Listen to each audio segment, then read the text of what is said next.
নমস্কার, আমি আশালতা। আজকে আমি আপনাদের বেগুনের একটা দুর্দান্ত রেসিপি করে দেখাবো, আচারি বেগুন ভাজা।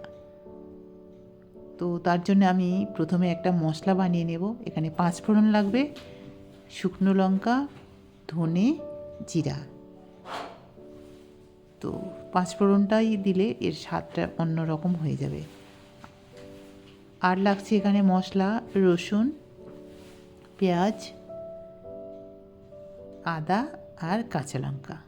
এই মশলাগুলো সব আমি একসাথেই বেটে নেব।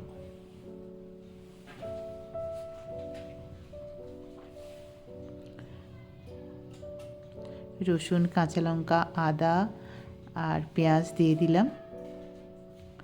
এতে জল না দিয়ে বাটতে হবে। এটা আপনারা শিলেও বেটে নিতে পারেন, আর যদি মনে করেন একটু জল না দিলে মিক্সি ঘুরছে না, 1 চামচের মতন জল দিতে পারেন, না তো এটা এমনিই বাটতে হবে।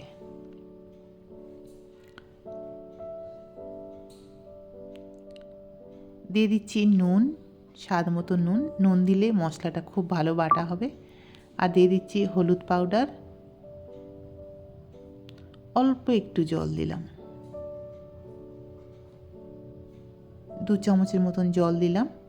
এটা শিলে বাটলে জল দেওয়ার প্রয়োজন পড়ে না, তো মিক্সিতে একটু জল দিতে হয়। দিয়ে এবারে বেগুনগুলো ঠিক আমি এইভাবে কেটে নিয়েছি বড় বড় করে। দিয়ে এই মশলাগুলো ভালো করে মিশিয়ে রাখতে হবে। আগে আমি মশলাগুলো সব নিয়ে নিচ্ছি, তারপরে প্রত্যেকটা বেগুনের গায়ে ভালো করে মিশিয়ে দিতে হবে।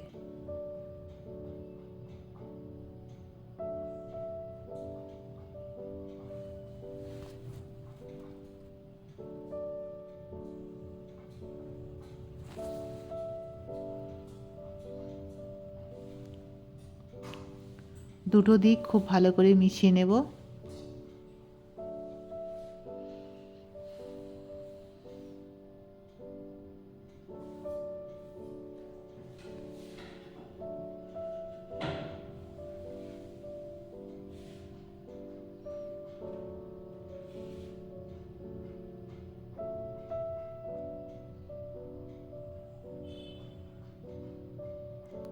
এবারে বেগুনের পিছনের দিকটা একটু কেটে কেটে নিয়েছি আমি।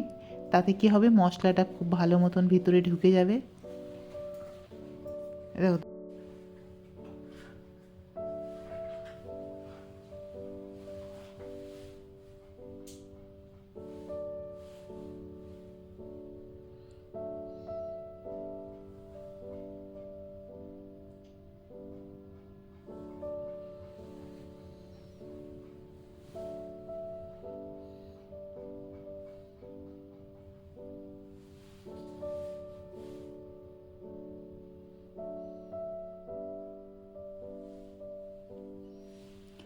তো এইভাবে বেগুনগুলো মিশিয়ে রেখে দিতে হবে।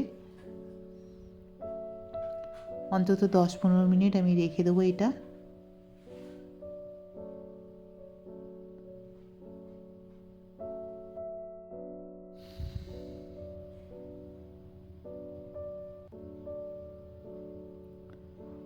এবারে আমরা একটা পাত্রের মধ্যে নিয়ে নিচ্ছি সর্ষের তেল, মানে কড়াইয়ের মধ্যে।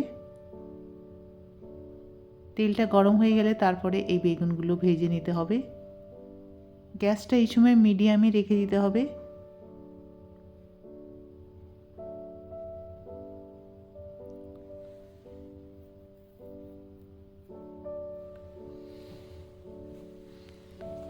একদিকটা হয়ে গেলে উল্টে দিতে হবে।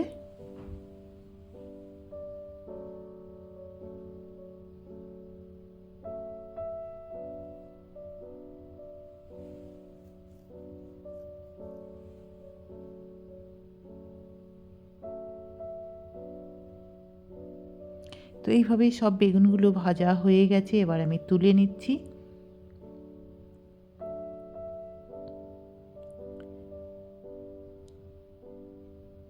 দুর্দান্ত খেতে এই রেসিপিটা, আপনারা অবশ্যই এই বেগুনের রেসিপিটা বানাবেন আর ভাত, রুটি, লুচি, পরোটার সাথে আপনারা পরিবেশন করবেন। অসাধারণ খেতে। কেমন লেগেছে রেসিপিটা আপনারা অবশ্যই কমেন্ট করে জানাতে পারেন।